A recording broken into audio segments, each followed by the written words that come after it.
Bismillahirrahmanirrahim. Assalamualaikum warahmatullahi ta'ala wabarakatuh. Alhamdulillahi rabbil alamin. Wabihi nasta'in. Asyhadu an la ilaha illallah wahdahu la syarika lah. Wa asyhadu anna sayyidana wa nabiyyana Muhammadan abdullahi wa rasuluh. Allahumma salli wa sallim wa barik ala sayyidina Muhammad wa ala alihi wa ashabihi ajma'in. Subhanaka la ilma lana illa ma 'allamtana innaka antal alimul hakim. Wa la hawla wa la quwwata illa billahil aliyyil azim. Rabbi shrah li sadri wa yassir li amri wahlul 'uqdatam min lisani yafqahu qawli. Rabbi yassir wa la tu'assir bitammi bil khair. Rabbana zidna 'ilma warzuqna fahma wa 'amalan salihan mutaqabbala. Amin ya rabbal alamin. Alhamdulillah, kita bersyukur kehadrat Allah Subhanahu wa taala. Kita masih diberi kesempatan masa, dipanjangkan usia, masuk tahun baru. Umur kita semakin bertambah. Saat untuk kita sampai ke titik terakhir kita semakin dekat, yang sepatutnya kita sentiasa bersiap siaga, bersedia sepanjang masa sebelum kita dijemput, dipanggil oleh Allah Subhanahu wa taala. Malam ini kita sambung lagi perbincangan mengenai hukum berkenaan dengan akikah. Orang Kelantan kata ngekoh. Itu bahasa mudah. Akikah. Bagaimana kita melaksanakan akikah kepada anak yang baru dilahirkan. Kita dah baca minggu lepas berkenaan dengan umur. Bilakah sebaik-baiknya anak itu diakikahkan? Itu pada hari yang ke-7. Disembelih binatang ternakan di atas nama kanak-kanak tadilah, mana di atas nama Allah, tapi sembelih itu ialah untuk menandakan kesyukuran mendapat anak, mendapat kurniaan zuriat daripada Allah Subhanahu wa taala. Kita sampai di tajuk hikmah disyariatkan akikah. Kita dah baca yang pertama dulu, melambangkan kegembiraan dengan nikmat Allah Azza wa Jalla. Tujuan kita mengakikahkan anak ni untuk melahirkan rasa gembira. Kenapa? Kerana ketika dilahirkan anak ini bukan satu nikmat yang Allah kurniakan, bahkan nikmat yang sangat banyak. Disenaraikan di sini pertama, ia ada kaitan yang dekat sangatlah. Ketika melahirkan anak tu, ibunya dapat melahirkan dengan selamat.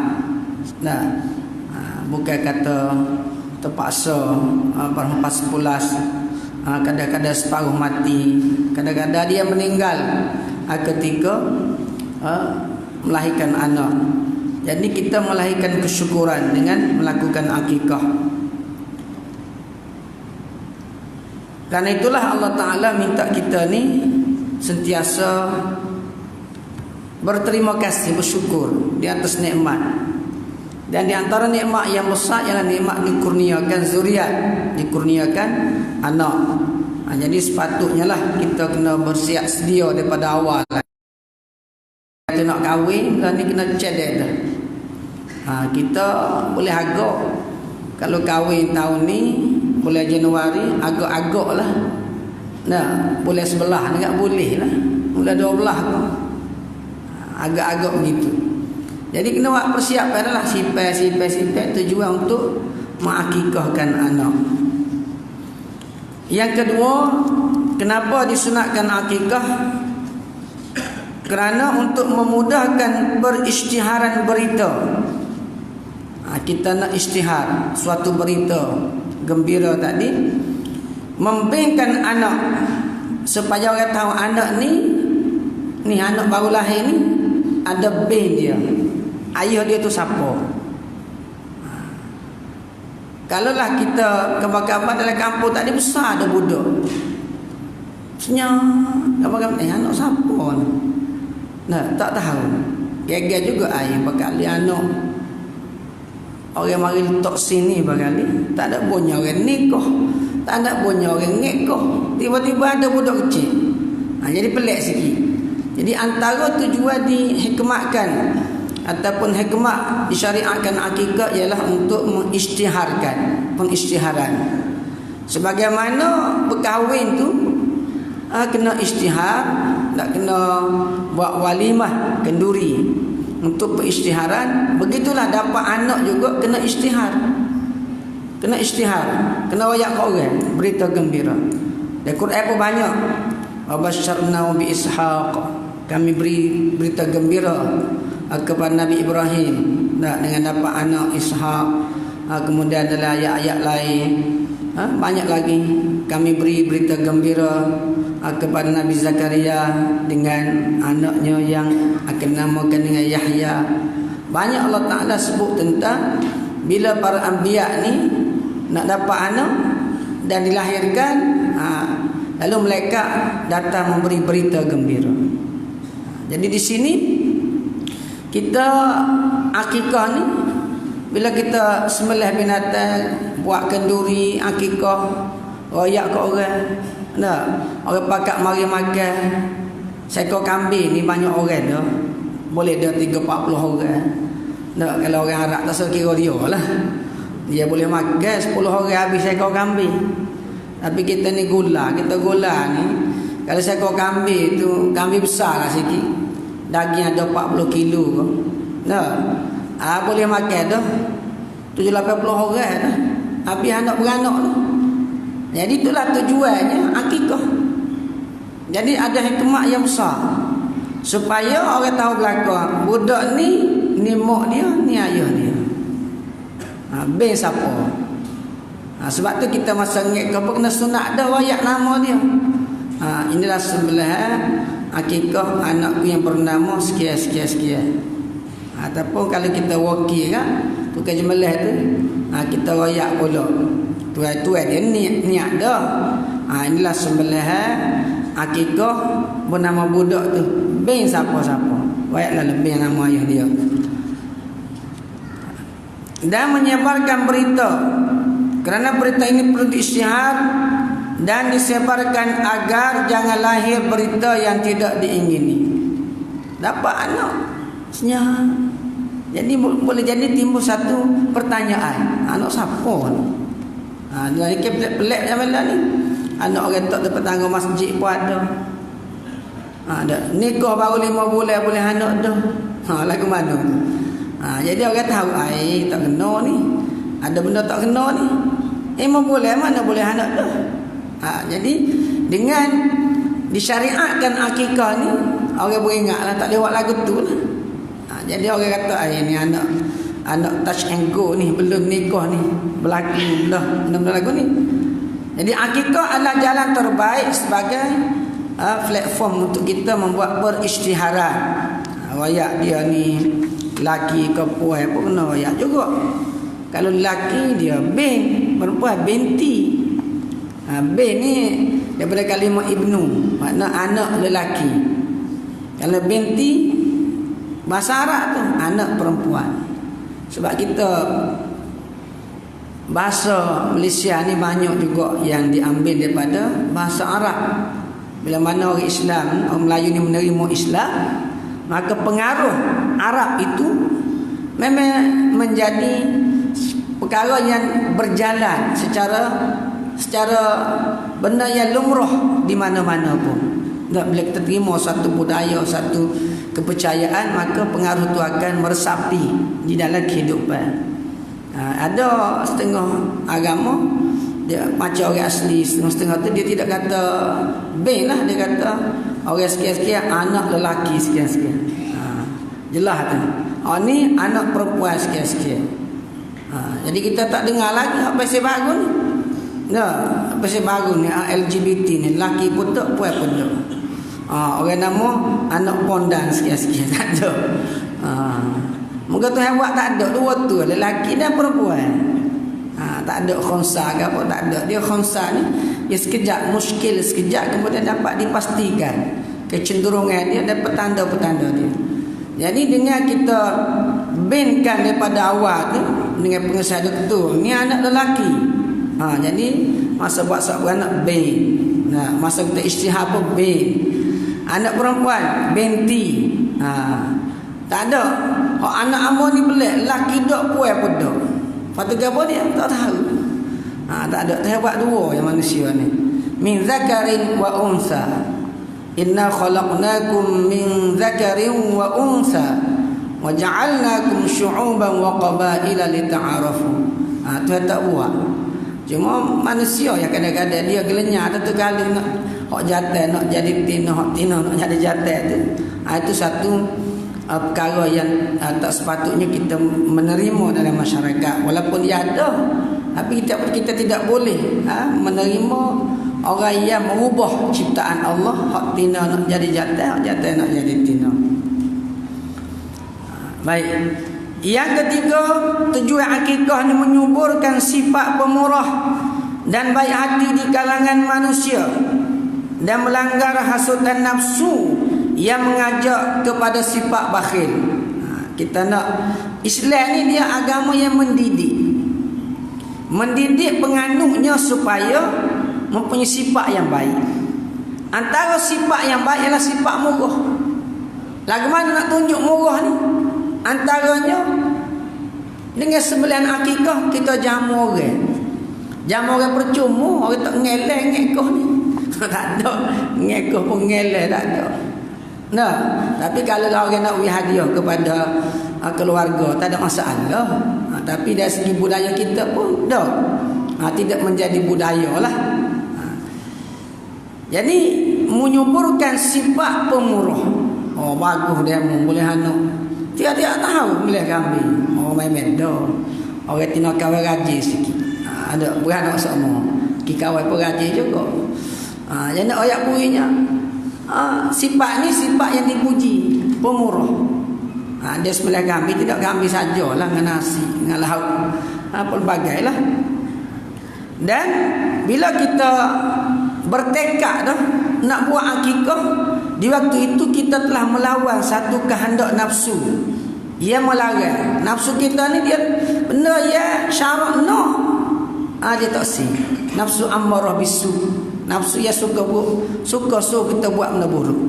Jadi ketika itu bila kita nak perintah Allah, dia kata okey, nak bayar yuran anak sekolah. Tak ada biti lah sikit lagi.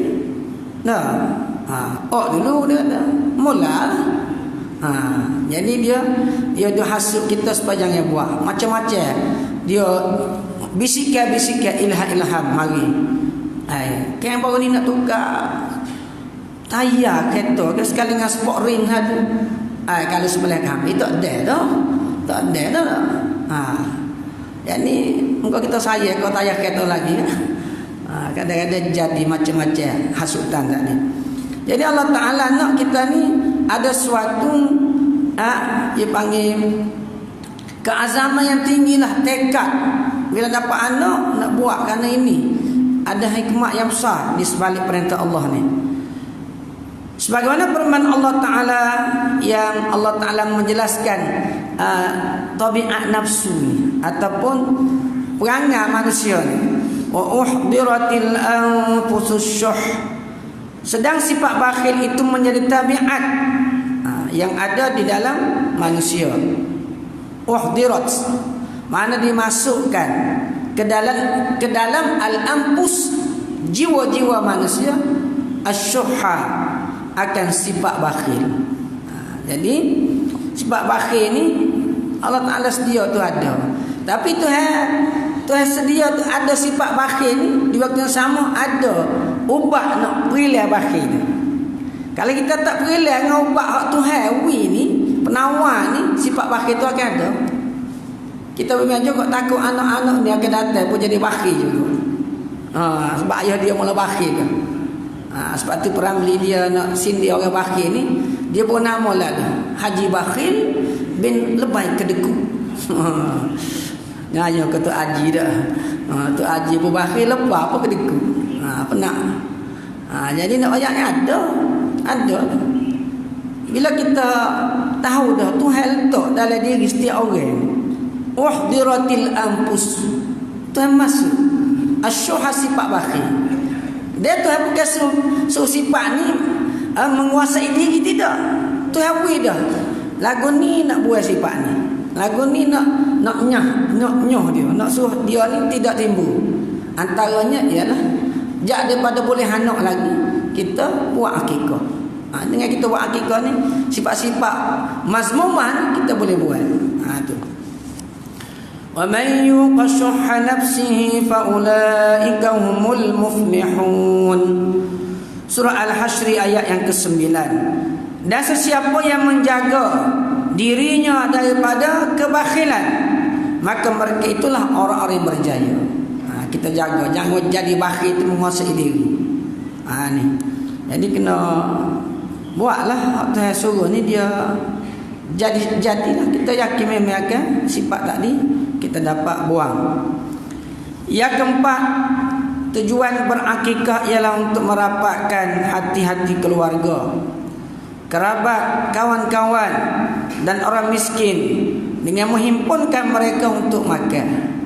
Jadi bila kita jemput mari pakat makan ramai-ramai, likus, selop, duduk makan dah tala yang sama, sambil-sambil buat pula masa makan, kecek tanya khabar. Merapatkan hubungan silaturahim. Menamakan sifat mahabbah dan mawaddah, sifat kasih sayang di kalangan orang Islam. Mengukuhkan sifat persaudaraan. Ni cantiknya agama Islam. Dan orang-orang kadang-kadang yang nak makan daging kambing ni kena hipopitis lah ni 30 yang lebih sekilo. Ada 38 dah. Daging kambing 40 ada. Daging kambing sekilo. Jadi kalau tak ada orang belah kambing tak makan, dia tunggu bila lah orang sebelah rumah nak beranak. Apa? Kalau dia beranak kan, dia jemput kita makan kambingnya. Tiba-tiba tak mengekor, beranak tak mengekor. Orang miskin kata air. Penat orang ni. Pandai beranak. Kita duk tunggu nak makan kambing dia. Jadi dengan kita jemput dia tadi, kita boleh juga menghiburkan hati orang-orang yang jarang-jarang boleh makan daging kerana tidak ada kemewahan hidup ataupun kemampuan. Dengan berhimpunnya mereka di atas satu hidangan, wujudlah kemesraan.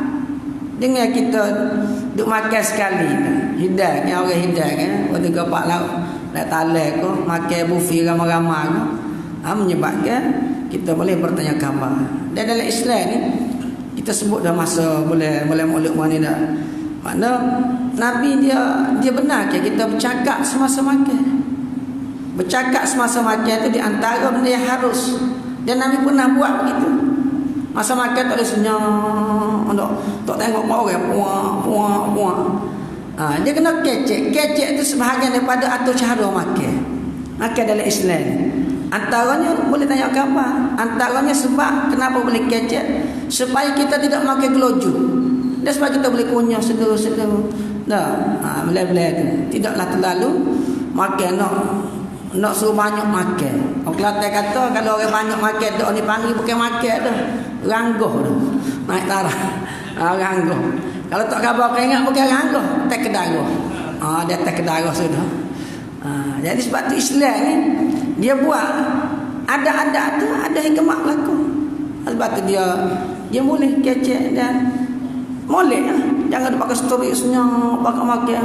Tak punya pun. Tanya khabar.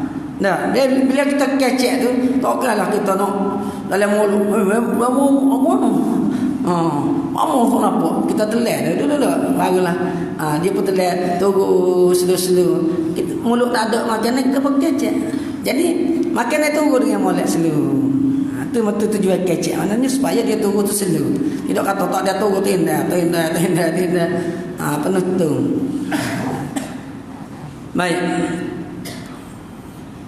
Di atas satu hidangan wujudlah kemesraan, kasih sayang dan persaudaraan.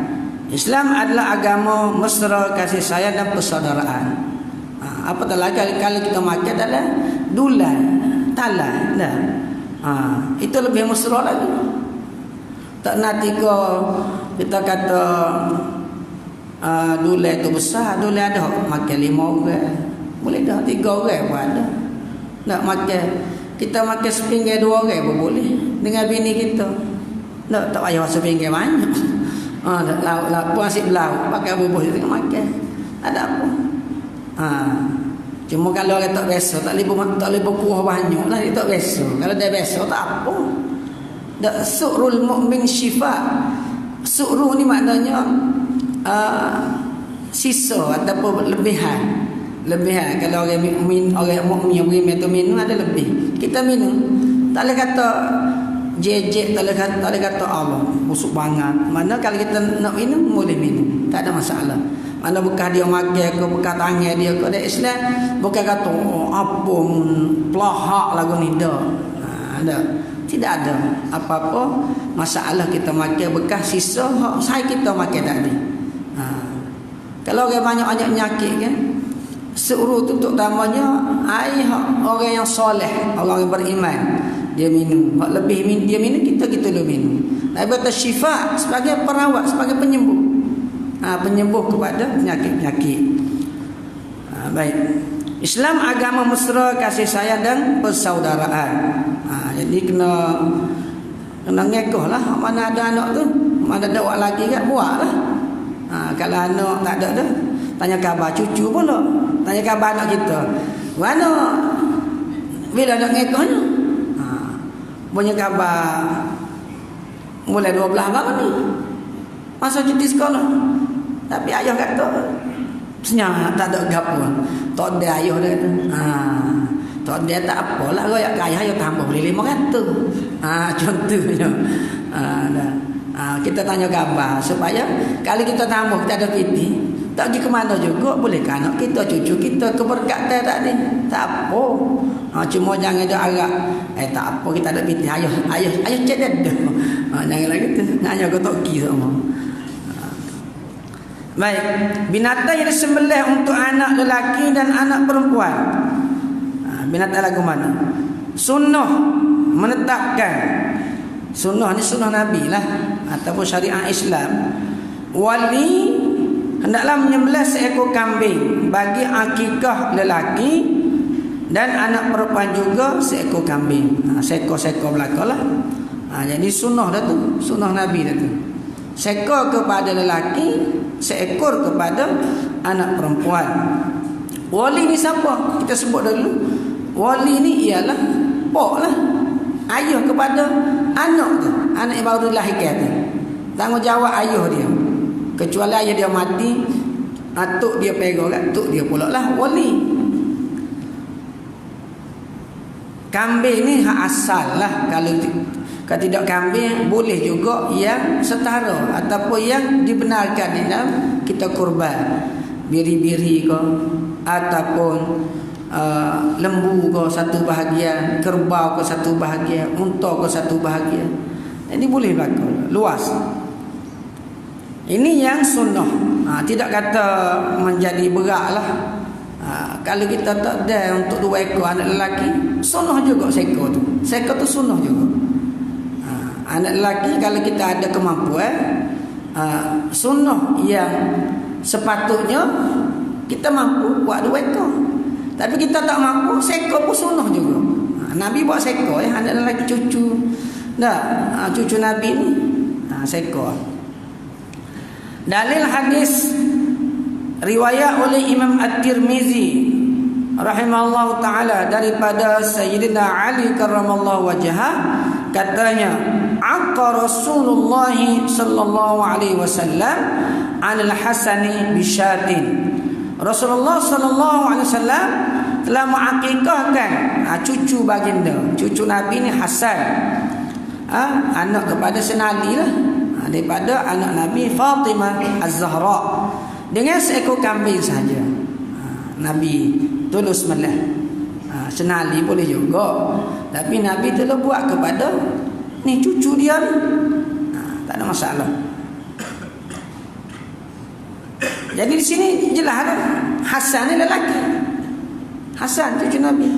Yang lelaki pun Nabi sebelah seekor juga. seekor.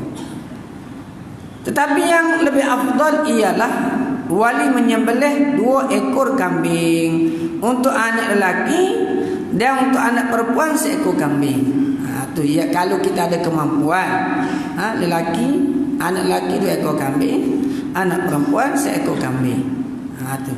Tapi kalau kita buat seekor pun memadai dah. Dan sunnah juga.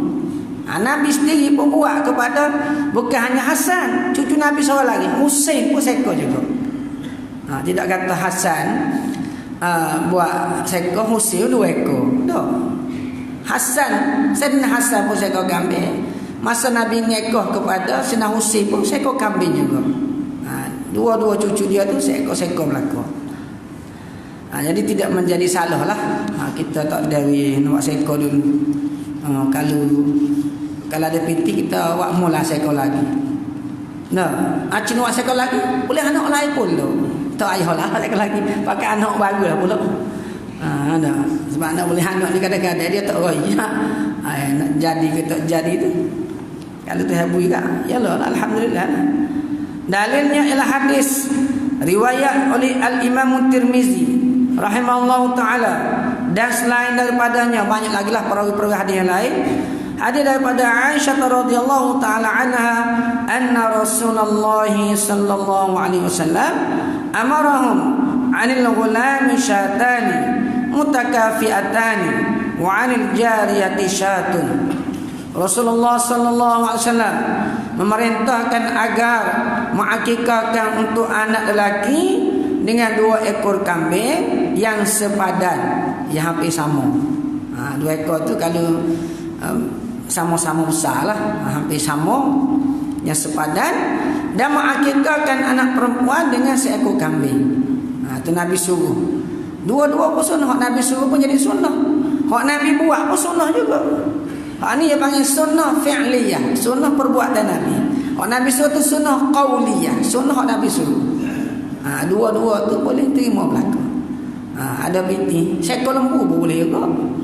Mana seekor lembu orang ngekoh bakali hak ni anak hak yang ke-15 ni ngesuh dah kali. Mungkin 15 dah. Bini yang 50 dah.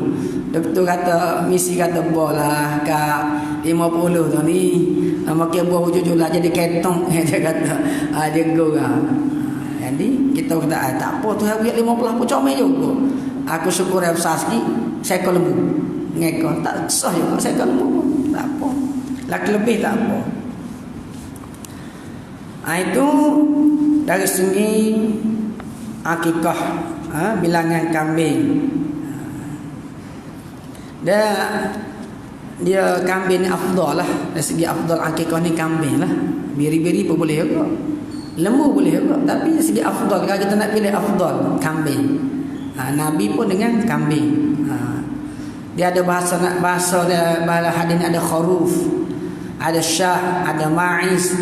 Tapi syah ni lebih kepada kambing biri-biri. Kambing diterjemah dengan syah.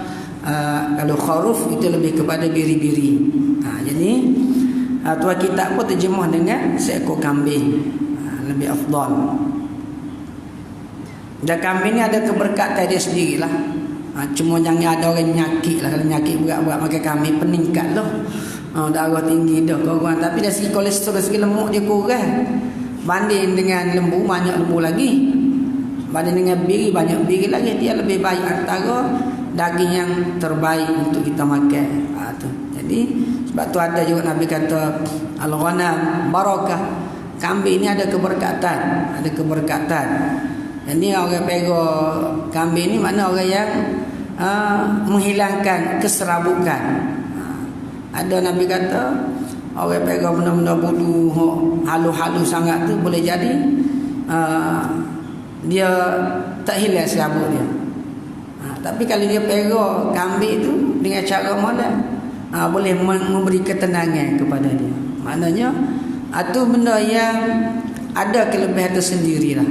Sebab Nabi pilih kambing. Dia orang dalam bidang kambing ni kan, dia royak lah cerita kambing dia tu. Apa kau memang kambing pun cari hadis-hadis. Ada dalam Facebook Agrofarm Blog ke. orang ni pera lembu kan, ada royak kelebihan lembu dia pula. Ada belakang. Baik.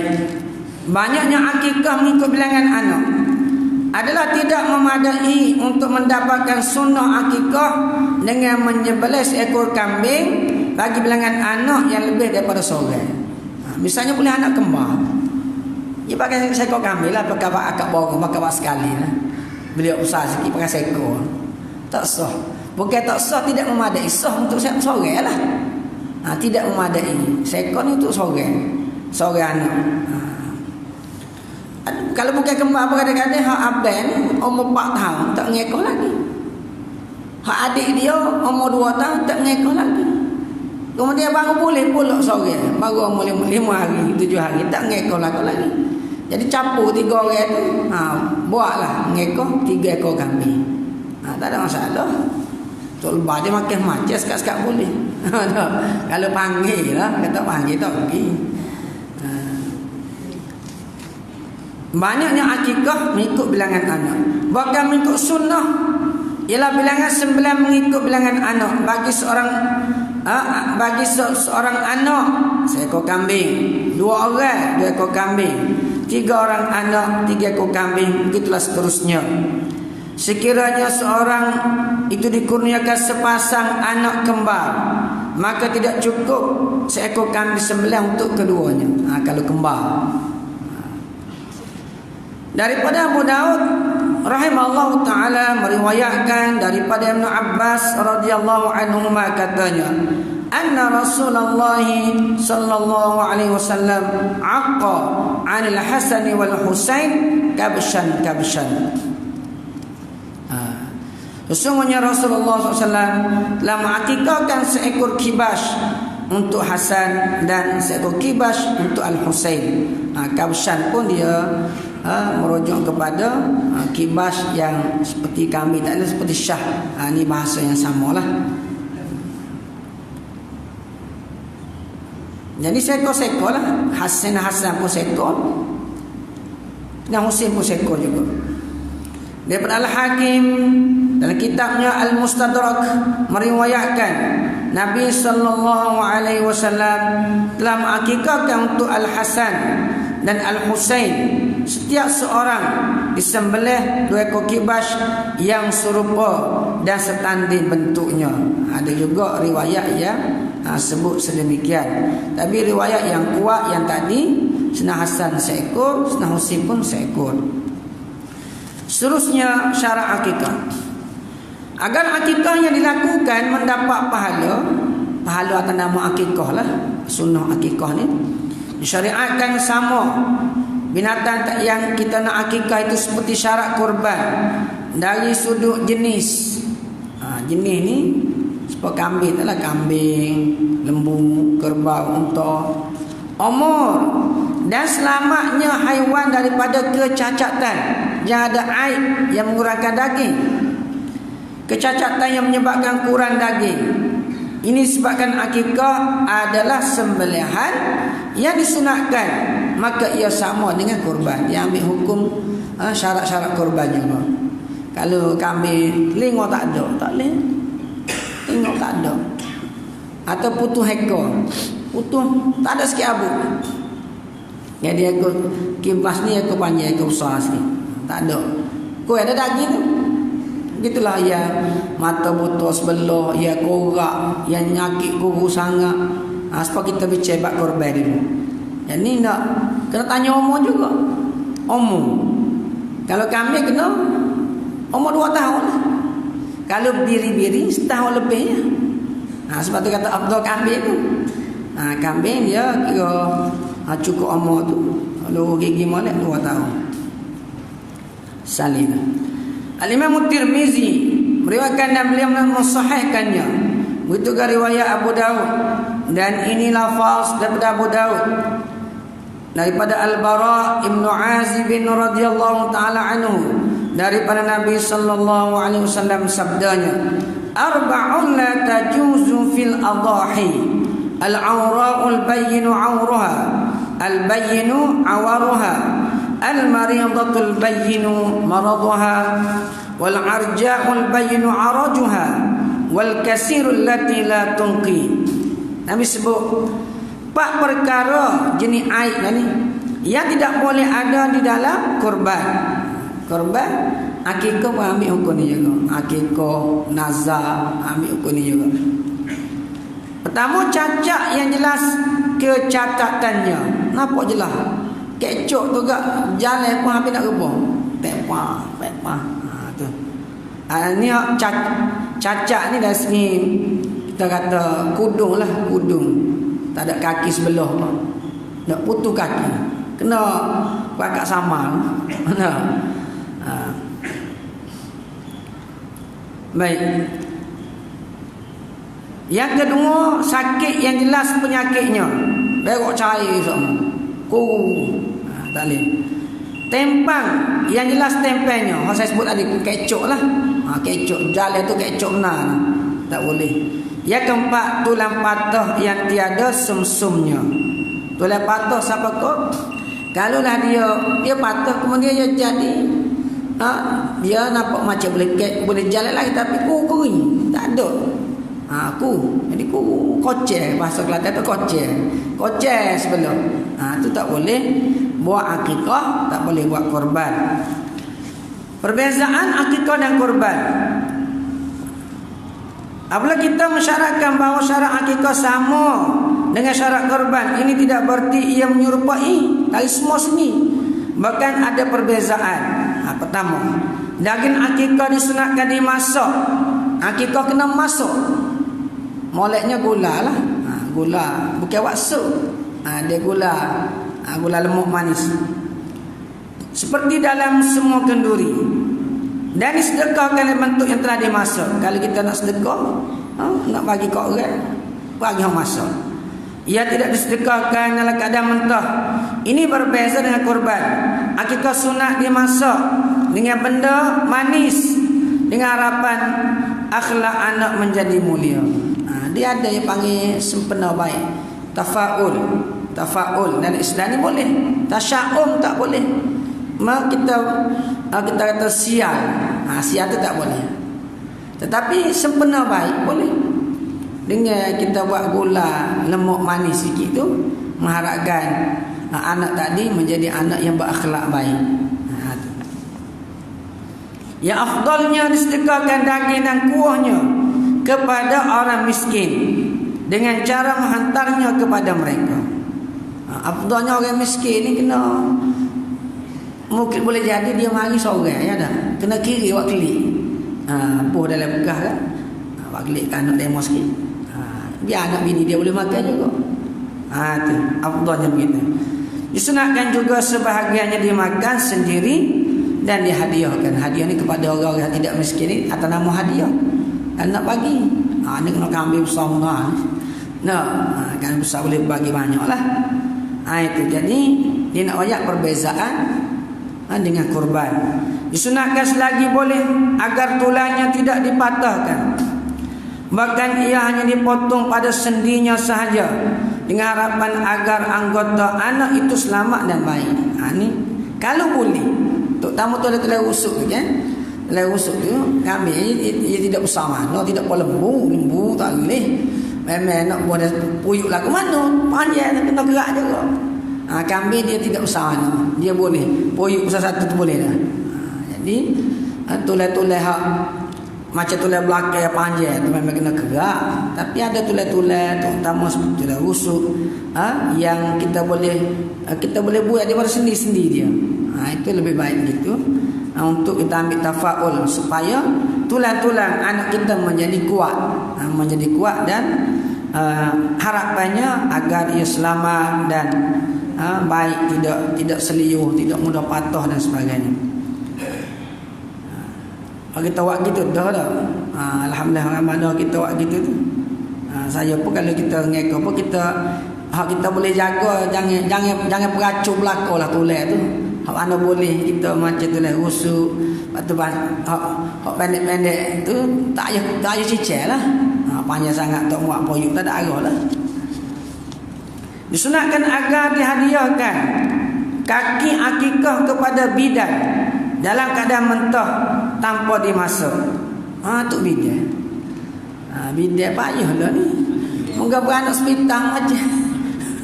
Nak boleh kau betul misi hak dia nyambuk tu. Kat misi dia nyambuk ada 3 orang kan. Habis 3 putus kami. Tak ada. Dia kira seorang ada tok bidan. Yang bagi tutup bidan ni satu kerja yang sangat mulia lah, sebab nak menyelamatkan nyawa seorang ni dah. Dia kepakaran bidan ni bukan benda yang main-main. Kadang-kadang belajar pun orang panggil tak sekurasi, tak rasi dengan dia, tak jadi. Kadang-kadang kita pun jadi menerima benda ni boleh jadi keturunan. Dah. Mak dia mula tok bidan, anak dia ada seorang boleh jadi tok bidan. Dia nunggu ilmu-ilmu tu bagi lagu tu. Jadi tok bidan ni adalah kerana jasanya besar. Dia kena kena gapo dak, kena jaga supaya anak tadi boleh bersalin dengan baik. Dalam keadaan mentah tanpa dimasak ni special lah. Orang lain kena bagi tok bidan ni kena wi kaki kambing. Kaki dia seputus tak apa dah ada. Jangan kaki tulis saja, biar ada isi dah sikit. Dah. Kerana Fatimah Az-Zahra radhiyallahu taala anha telah melakukannya dengan perintah Rasulullah sallallahu alaihi wasallam sebagaimana yang telah diriwayatkan oleh Al-Hakim. Ni bila anak Nabi buat, we pada tok bidah dia tu. Nabi je suruh. Tu jadi sunat, tu jadi sunat. Jadi ni jarang kita buat. Moga tak ingat tok bidah mana pakai duk main hospital boleh juga. We lah ke misi-misi tu lah. Ada kita kata moga dia kerja bayar. Tak salah kira lah tu orang lain pun kerja bayar juga. Kita nak beri penghargaan ke dia. Tok tahu misi lah ni bagus-bagus. Misi kita pun dengar segi ada dia nyambut anak-anak kita beranak di hospital tu ni bagus-bagus. Bismillah, baca ayat Quran apa. Baca ayat-ayat surah Luqman. Dia belajar apa? Supaya dia sambut anak orang, sambut dia keadaan yang mengikut cara yang terbaik. Dekat dia di hati bersih. Dia sendiri tu anak menyelamatkan anak ni, biar anak ni disambut oleh tangan-tangan yang bersih. Saya dengar dia baca, dia perhati misi ni baca gapo anak aku ni. Dia baca Al-Quran tu. Ya antara saya dengar dia baca, ya bunayya la tusyrik billah inna syirka la zulmun azim. Ketika dia sambut anak saya gitu. Kata bagus. Misi ini baca ayat-ayat. Memang dia belajar. Jadi hal lagu tu kita bagi dia pun nak sabarlah. Walaupun tok bidan tak ada. Boleh jadi tok bidan ni hak bini kita pergi nguruk tu. Sebelum kita tu kadang-kadang nguruk juga. Nguruk nak betul ni anak kadang-kadang dak duk meletak gitu kau. Susah kau. Susah payah kat lah. Bukan sembarangan. Tok bidan boleh betul ni. Bukan sembarangan. Kalau tak kena buat balik tali pusat mati anak orang. Tapi ada tok bidan yang boleh. Ada tok bidan yang boleh. Barangkali tidak kebetulan lah. Saya jumpa ada seorang tok bidan tu memang dia bukan kebetulan. Ramai yang susah nak beranak payah. Akhirnya waktu dia betul mana beranak. Beranak. Betul mana beranak. Jadi antaranya isteri saya tu gitu juga. Waktu 3-4 kali musim sudah. Jadi waktu motor bidan tu pakai beranak umur dia. Kebetulan tak panggil misi juga. Misi tu sampai lepas tu dah lah. Tak ada arah. Jadi nak ayatnya dia boleh betul. Betul boleh. Kita tengok dia urut kaki, urut paha, tiba-tiba geruk dia perut tu geruk. Lepas tu kan dia berdoa. Lepas tu tubik. Ada juga tok bidan tu beri sampai tahap tu. Maknanya dia menyelamatkan. Ya saya tanya berapa orang dah hak lagu ni. Hak awak boleh buat gini hak tok bidan. Kita tu beri. Makalah tu. Dah. Puluh-puluh orang hak dia boleh buat sedemikian dengan izin Allah Subhanahu Wa Taala. Jadi ilmu-ilmu kepakaran demikian juga antara yang kita menghargai dia ialah kita beri hadiah sedikit. Tak ada kaki kami beri gapo-gapo pun. Begitulah. sebagai nak menghargai jasa dia menyelamatkan dan menyambut anak yang baru masuk ke alam dunia supaya dia disambut oleh orang yang baik. Jadi tok bidah pun kena jadi tok bidah betul lah. Jangan duk baca ayat-ayat pelik-pelik tu. Nah, ada juga tok bidah gini. Dia jadi tapi jadi dengan salah. Ada kat lapuk tu. Saya jumpa saya lagi. Buat pergi bini dia. Tak ada nak berani. Dia tetap bidah tu. Dia baca ayat. Sa'murikum daral fasiqin. Dia kata sok dah uri yang ketubik sekali. Dia baca sa'uri. Tak ada ayat Quran sa'uri. Sa'urikum. Si. Tapi yang untuk bidah dia intonasi ni dia ledah dia kata ni. Siapa orang lain tak faham juga, kita pun tak faham. Dia baca sa'urikum darul fasiqin. Beranak orang tu. Dia pun niat dia tu sok dia uri biar tubik sekali. Tu kagum. Kagum apa? Dia panggil tahrif. Baca Al-Quran tu salah. Tak boleh. Walaupun jadi tapi tak boleh. Tak boleh baca Al-Quran kita. Tak ada Al-Quran sebut sok dia uri tu. Tak ada. Cuma dia nak punya agak-agak supaya orang kita. Dia main agak-agak. Agak-agak tu jadi nak gapa-gapa Quran belaka dah. Nak manis tape apa amma manis dah kena. Jadi manis. Nak tawa balik innahu kana tawa balik tawa. Main lagu tu pun nak habis. Nak buka pintu ke alam tara kaifa fa'ala rabbuka buka. Jadi naklah kita alam tara kaifa fa'ala baca pelik-pelik buat ni. Jadi hak tu tak kira, hak tu salah. Baca Al-Quran hak betul. Mana ayat-ayat yang tok bidah zaman Nabi ni dibaca ayat-ayat sebagai nak halau gangguan iblis, gangguan syaitan, tiga kul dan sebagainya ketika nak menyambut kelahiran bayi tadi. Tapi nak ajar bab tok bidah pun tak boleh puak ni. Mungkin tok bidah belakang ni. Ni puak bidah ni.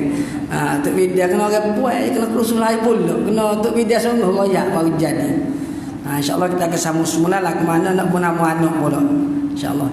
Allahu'ala. Bismillahirrahmanirrahim. Alhamdulillahirabbil alamin. Wassalatu wassalamu ala Rasulillah wa ala alihi washabbihi ajma'in. Allahumma anfa'na bima 'allamtana wa 'allimna 'ilman yanfa'una wa zidna 'ilman warzuqna fahman wa 'amalan salihan mutaqabbala. Sallallahu ala sayyidina Muhammadin wa ala alihi wa sahbihi wa sallam. Walhamdulillahirabbil alamin.